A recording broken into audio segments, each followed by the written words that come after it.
ফুটন্ত গরম পানিতে রুটি ছেড়ে দিন, আপনিও তৈরি করতে পারবেন, যেটা খেয়ে পরিবারের সকলেই খুশি হয়ে যাবে। এই রুটি দিয়ে এমন এক নাস্তা তৈরি হবে, এই নাস্তা খেলে স্বাদ মুখে লেগে থাকবে জনম জনম। তুলার থেকেও পাতলা, তুলোর মতো নরম তুলে নরম এই নাস্তা 3 দিন পর্যন্ত বাসায় রেখে খেতে পারবে। এমনই থাকবে তুলতুলে নরম, একটু শক্ত হবে না। বিকেলের নাস্তায় তো এটা একদমই জমে উঠবে। আপনি যদি চান তাহলে কিন্তু বাচ্চাদের টিফিনেও অনায়াসে দিয়ে দিতে পারবেন এই নাস্তা। তবে আর কথা কেনা, চলুন দেখে নেই তুলতুলে এমন নরম নাস্তাটা কিভাবে তৈরি করলাম। এর জন্য একটা মিক্সিং বোলে নিয়ে নিচ্ছি 2 কাপ পরিমাণ ময়দা, স্বাদ অনুযায়ী লবণ, চিনি দিয়ে দিচ্ছি 1 টেবিল চামচ পরিমাণ, একটা ডিম দিয়ে দিচ্ছি। এবার দিব এই নাস্তার নায়িকা ইস্ট। এই ইস্ট আমি 1 টেবিল চামচ পরিমাণ দিয়ে দিব। আমাদের এই ইস্টটা কিন্তু একদমই ইনস্ট্যান্ট ইস্ট, প্রিমিয়াম কোয়ালিটির। আপনারা চাইলে উপরে নাম্বার দিয়ে দিচ্ছি, ইস্ট, মাখন এগুলো আমাদের কাছ থেকে নিতে পারবেন। এই নাম্বারে যোগাযোগ করলে কিন্তু আপনারা এই ইস্ট পেয়ে যাবেন। জিম, চিনি, লবণটা ভালোভাবে মিলিয়ে কুসুম গরম পানি দিয়ে মথে নিচ্ছি। আমাদের এই ইনস্ট্যান্ট ইস্ট দিয়ে যদি আপনারা ডো তৈরি করেন 3 গুণ ফুলবে 10 মিনিটের মধ্যেই। ঢাকনা দিয়ে ঢেকে রেখে দিলাম।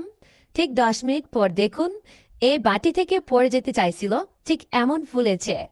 আর কতটা পারফেক্ট হয়েছে ডোটা। এখন আমি এ থেকে লেচিগুলো বের করে নেব নাস্তা তৈরি করার জন্য। সামান্য একটু শুকনা ময়দা ছিটিয়ে দিলাম, এতে করে আঠালো ভাবটা থাকবে না। তারপর লেচিগুলোকে খুব সুন্দর করে মসৃণ করে গোল গোল করে নিচ্ছি।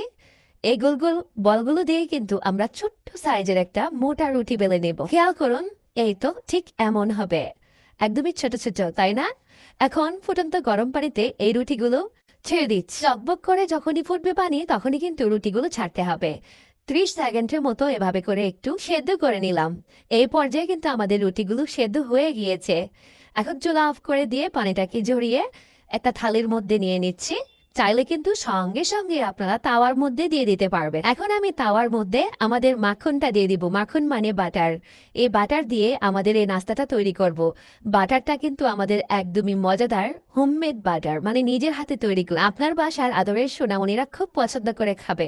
চাইলে আমাদের কাছে মাখন কিংবা বাটারটা অর্ডার করতে পারবেন, যে নাম্বারটা দিয়ে দিলাম সেই নাম্বারেই। তো এই মাখন দেওয়ার পর রুটিগুলো দিয়ে ছেঁকে নিচ্ছি। অবশ্যই চুলার হিটটাকে একটু কমিয়ে রাখবেন। লো হিটে 3-4 মিনিট সময় নিয়ে রুটিগুলো ছেঁকে দিচ্ছি।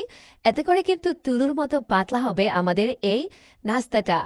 তুলোর মতো তুলতুলে নরম আর পাতলা। এই নাস্তা 3 দিন ভরা রেখে খেতে পারবেন। বাইরের দোকান থেকে অস্বাস্থ্যকর খাবার না খেয়ে বাচ্চাদেরকে কিন্তু এভাবে বানিয়ে দিতে পারবেন তুলোর মতো পাতলা এমন রুটিগুলো গরম গরম পরিবেশন করতে পারেন। উপর থেকে চিনি বাটার দিয়ে আমি সাজিয়ে নিলাম। পরিবেশনের পালাদের এই বাটার দিয়েই এই নাস্তাগুলো খেতে দারুণ লাগে। কেমন লাগলো রেসিপি কমেন্টে লিখে জানাবেন। কতটা তুলতুলে নরম হয়েছে আপনারা দেখে নিশ্চয়ই বুঝে গিয়েছেন। আমি একটু দেখাবো আপনাদেরকে ছিঁড়েও কেমনটা হয়েছে ভেতরটা। এখন কিন্তু গরম আছে, সেজন্য ততটা বুঝতে না পারলেও ঠান্ডা হলে আরো বেশি বুঝতে পারবেন কতটা তুলতুলে তুলার মতো নরম হলো। রেসিপি ভালো লাগলে শেয়ার করবেন। সবাই ভালো থাকবেন। আজকের মতো বিদায়। আল্লাহ হাফেজ।